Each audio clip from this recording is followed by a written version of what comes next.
May buntag mga higala, ato na usang padayunon ang atong naisugatan ni Agi, atong topic about sa Bible. Gamay lang nga recap, no? So, old and new, same ra na siya. So, kung magtuon ta sa kasulatan sa Dios, sa pulong sa Dios, dili lang ta mag-focus sa New Testament ug mukuha lang tag pila ka bersikulo sa Old Testament. Kay all scripture man nakasulat diya sa 2 Timoteo 3:16 na ang tibuok kasulatan.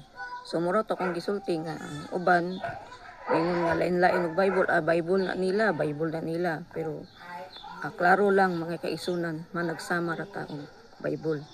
Isa ra siya og kuan, difference lang siya sa atong pag sa translation. Kay naay uban nga lisod sabton mo na ang magtuon ta, mas importante nga daghan tag Bible. Atong ibase sa isa, o ato siya masabtan. Ug di pa nato kalimtan ay ta magtuon, magampo sa ta with the help of the Holy Spirit of God. Kay dili wala tay kaymuan kung kita lang. Di ginato masabtan kay kaning Bible talagsaon ni siya, pulong ni siya sa Dios. So dili ni siya basta-basta nga basahon lang nga walay sama ni ini nga mga basahon, encyclopedia unsa pa nga mga libro. So nako example diri dili ato na lang tiwason ni gamay ra kong oras. So ato nang padayonon ang atong topic, unsa ning Bible sa atong kinabuhi, unsay purpose niini sa ato ang kinabuhi. Bible mao gyapon ni 2 Timoteo 3:16-17. All scripture is given by inspiration of God. So natay 5 ka topic, 5 ka punto diri nga atong basihan mga higala. Ang una, kining Bible is sa lain nga translation is a breath of God. Gininhawa sa Dios. Sa uban nga translation is inspired by God. So nako example diri sabta lang ninyo. Lahi ni siya Old Testament, New Testament. Ang tibuok kasulatan gisulat pinaagi sa gahom sa Dios ug mapuslanon kini sa pagpanudlo sa kamatuoran, sa pagbadlong, sa pagtul-id sa sayop o sa pagtudlo sa matarong nga pagkinabuhi aron na nga ang tawo nga nag-alagad sa Dios maandam sa pagbuhat sa tanang maayong buhat. Diri ni siya. So sa lain nga translation Bisaya gyapon ni ang tibuok kasulatan gisulat uban sa lamdag, pareha ba? Pinaagi diri sa pikas ang tibuok kasulatan gisulat pinaagi sa gahom sa Dios ug mas puslanon kini.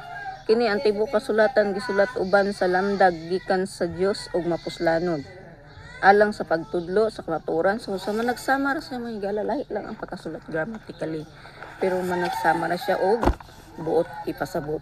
Napay isa ang tibuok kasulatan gituga sa Dios, gituga ug may kapuslanan sa pagpanudlo, sa pagbadlong, alang sa pagtul-id ug alang sa pagmatuto sa pagkamatarong aron ang tawo sa Dios mahingpit, masinangkapan alang sa tanang maayong buluhaton. So dili ta makaingon lain-lain tag mga Bible, usara tag Bible. Kung gusto mo magtuon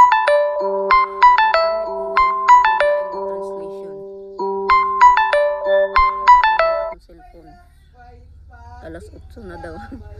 Ilis na ko ron. So ano to, wala na imong gilabtan me sa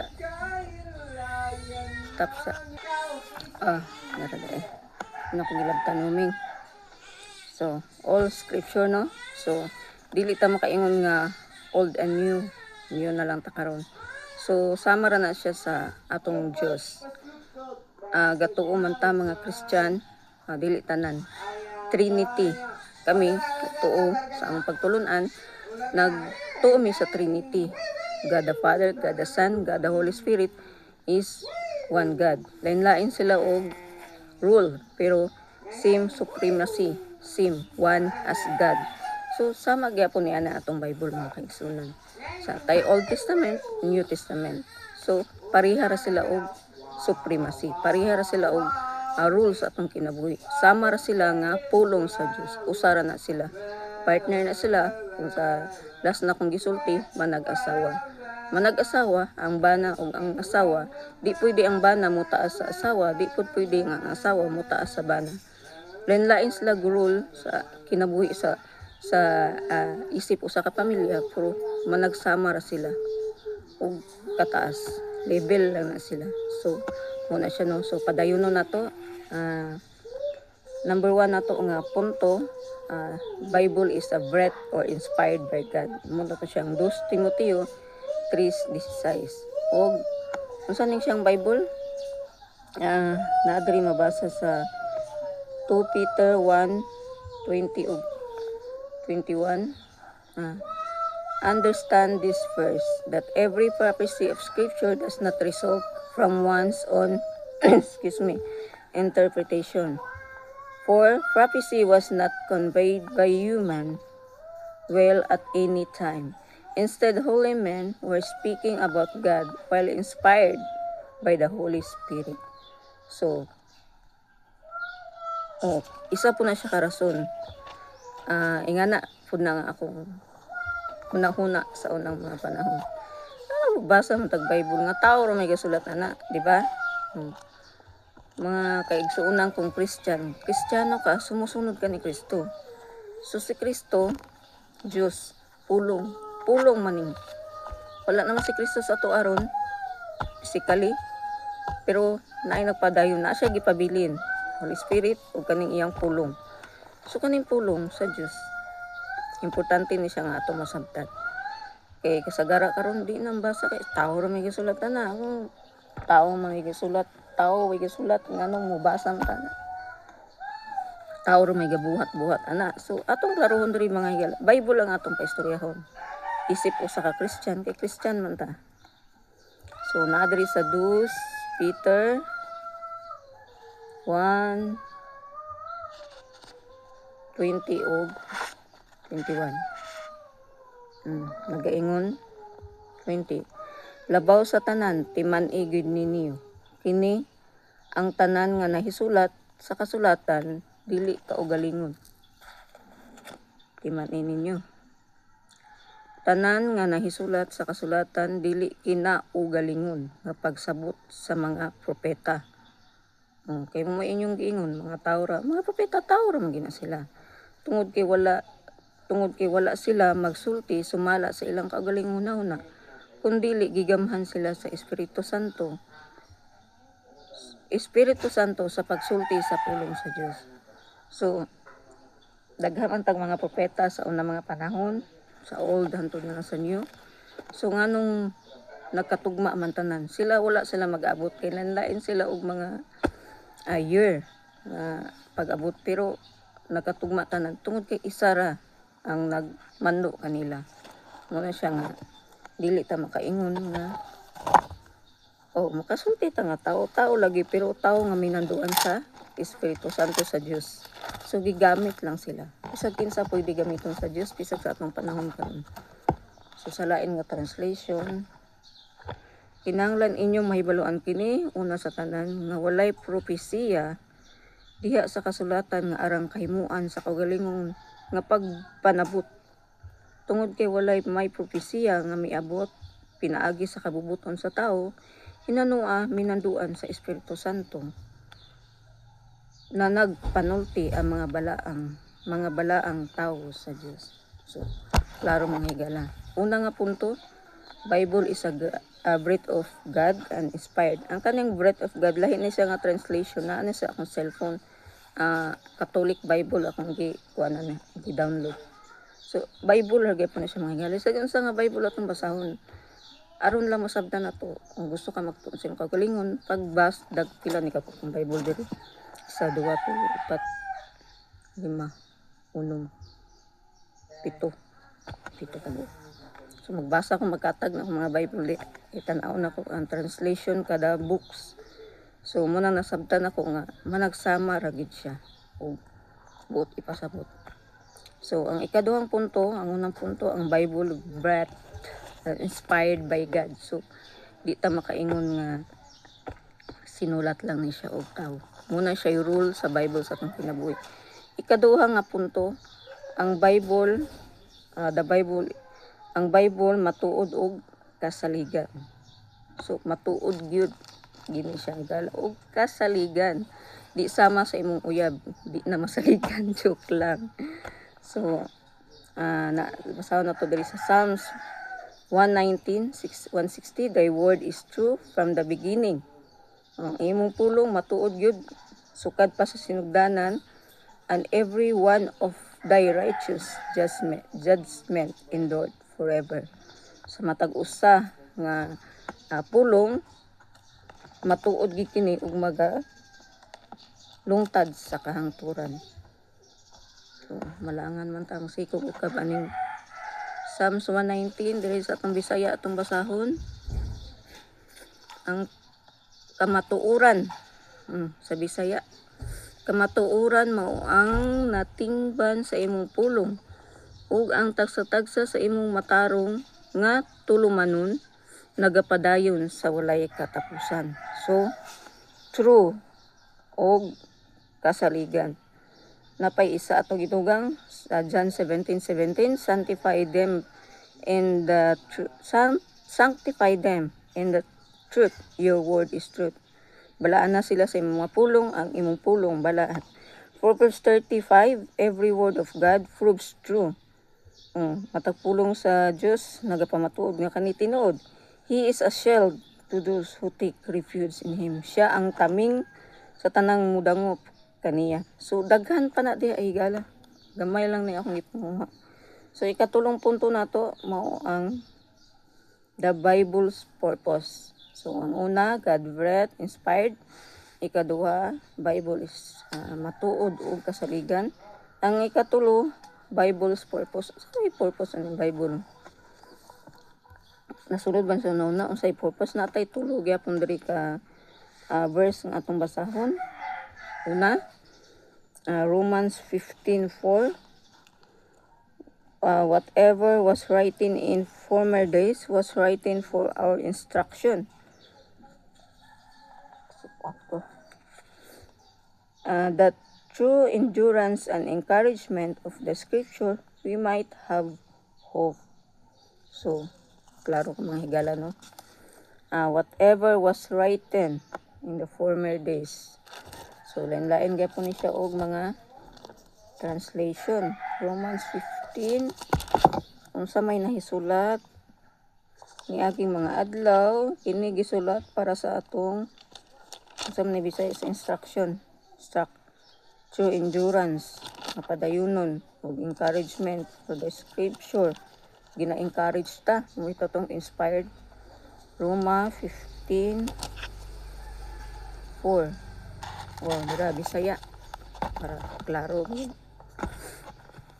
Kay bisan unsay gisulat kaniadto, gisulat kini alang sa pagtuon kanato aron nga pinaagi sa pailog ng endurance. Pailog o pinaagi sa paglipay gikan sa kasulatan. Makabaton unta kitag paglaom. So siya sa lahi nga translation, makabaton kita og paglaom. So muna siya yung purpose. Katong mga nawadaag paglaom diha, gipangbiyaan na sa uyab. Basa mo og Bible mga higala. Naa diri ang atong paglaom, wala diha sa iya. Wala sa kwarta atong paglaom, madato ta. So naa diri sa Bible atong paglaom. Basa mo Bible aron masabtan ninyo siya.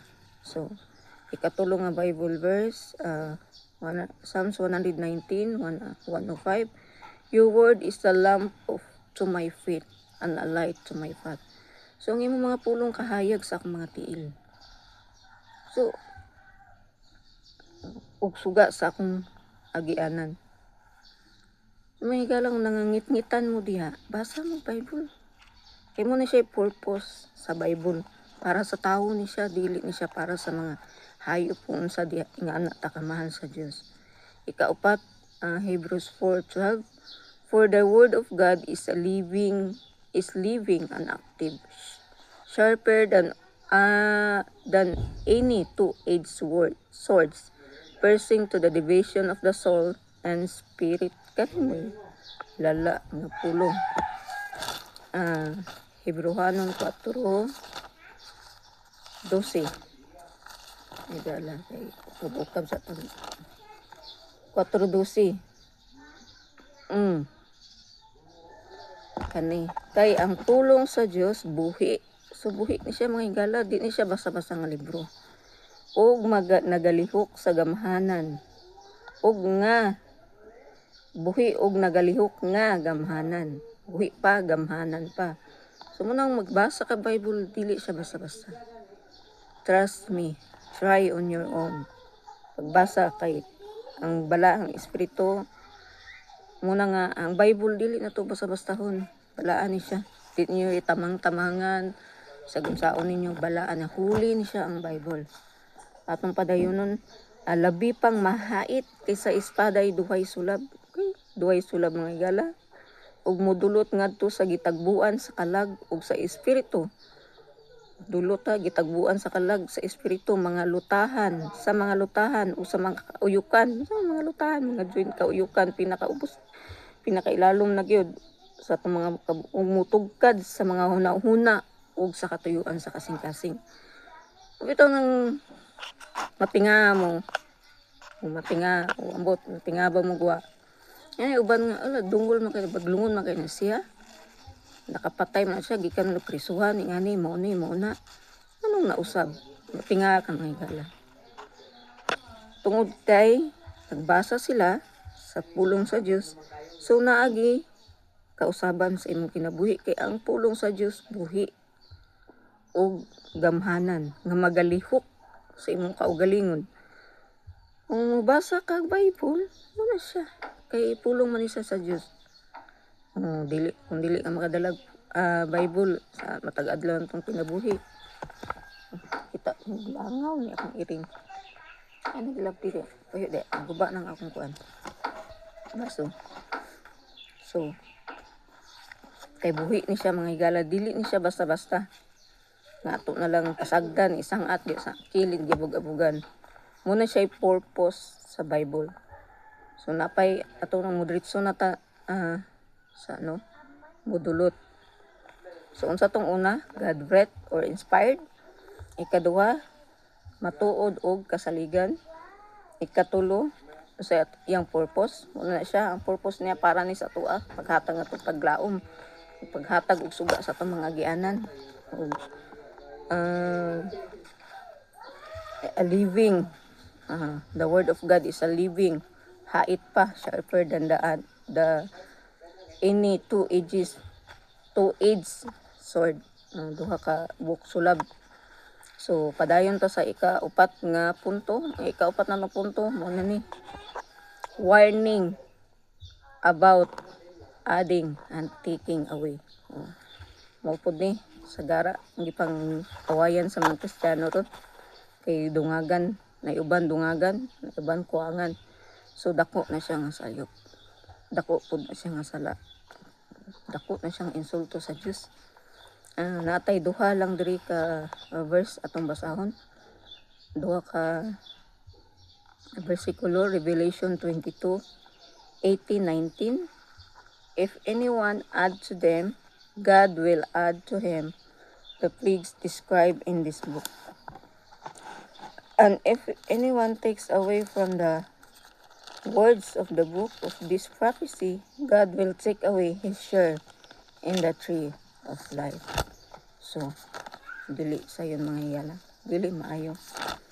Nga magdugang ka, samtang naminaw ka na ko ron, ayaw lang basihin ang akong pulong. Abrihin mong Bible ligara, ang di ka makaingon nagtumo-tumo ko diring dapita. Pinadayag 4:12. Ang lapas na ko. Pasensya, gisipon. 4:12.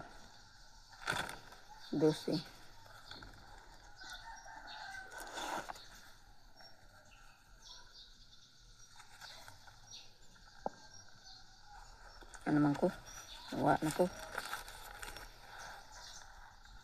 Kasi nalibat naman ko Pinadayag 4:12 naman akong giingon.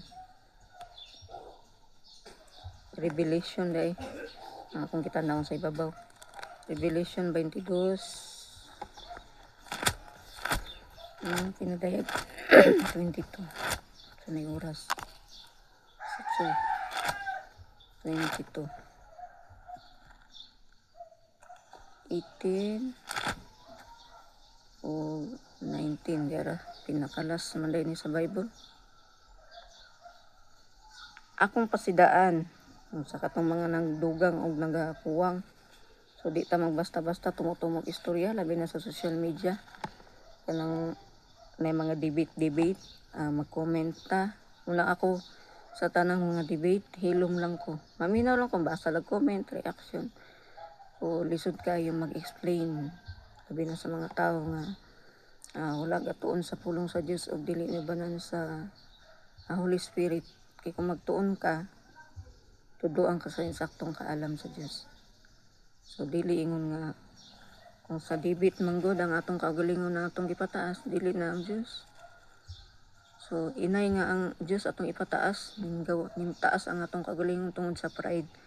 Kay gusto nato nga kitay mo daog nga tama ang atong gituan. Dili man importante kung sa ang tama nga higala. Importante diya ang imong choice, imong gipilian. Sakto ba na siya ang imong gisudlan kay individual ang atong kaluwasan. Busa higala paniguro sa imong kaugalingon. Ayaw pagtutuo, sa istorya sa uban, na ay Bible nga gibiling sa Dios ang iyang mga pulong basaha sa imong kaugalingon. So padayon ta sa pagdugang ug sa pagkuha. Akong pasidaan ang tanang mga magapatalingog sa pulong sa Dios. Ay magapatalingog, dili na siya gabasa, gapaminaw. Patalinghog gabuhat na siya. Ibasa, naminaw ka ug imong pagkinabuhian patalinghog.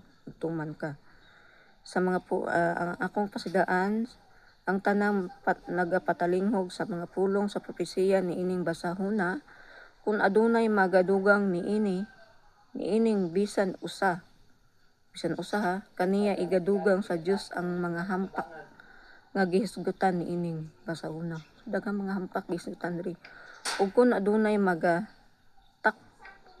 taktak ug mga pulong gikan sa mga pulong sa basahon ni ining propesiya, pagataktakon sa Dios ang iyang bahin diha sa kahoy nga nagahatag sa kinabuhi.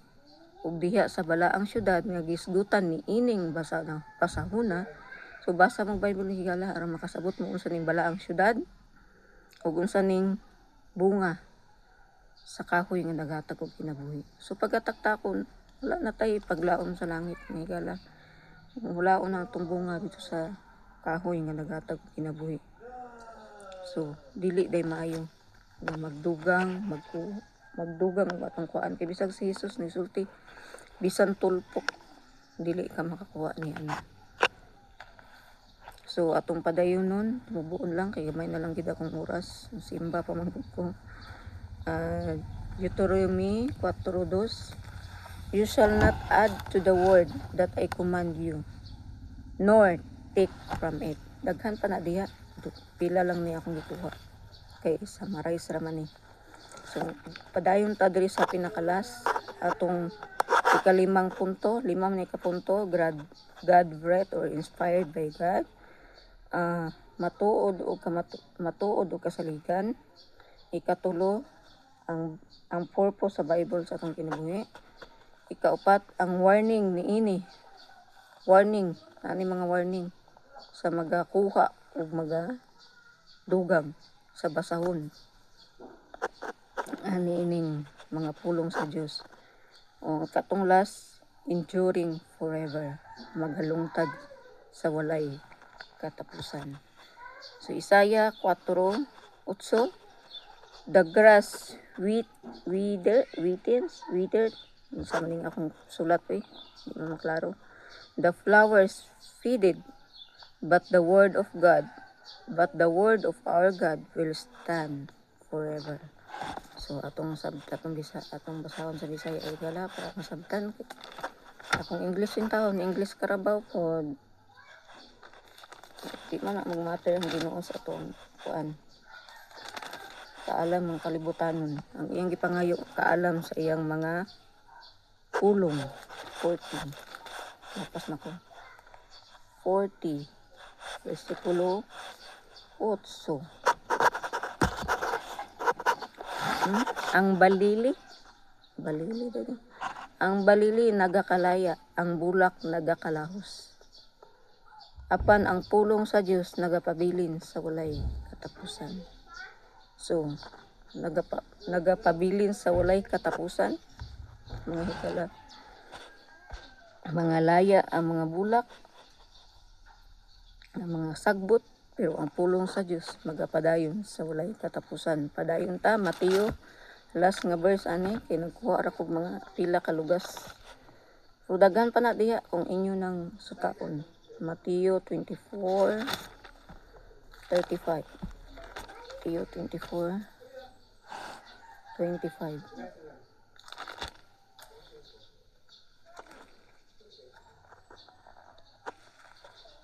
Mateo 24:35 di ay. 35. 24:35. Ang langit, sa English, heavens and earth will pass away, but my words will not pass away. Ang langit ug ang yuta mga hanaw, apan ang akong pulong dili mahanaw. Atong basahon. Ang langit ug ang yuta mga hanaw, apan ang akong pulong dili gayud mahanaw. So, muna siya mga higala. Hinaot na mo niya sabtan sa gamay na ako nga explanation, gamay nga pagsabot. Pan mga higala, ayaw niyo basihin ang akong istorya. Basihin ninyo ang Bible alone. Pagbasa mo sa inyong kaugalingon, karon diri makabaton kitag kinabuhi ang walay katapusan. So, munan to o maimbuntag kanatong tanan.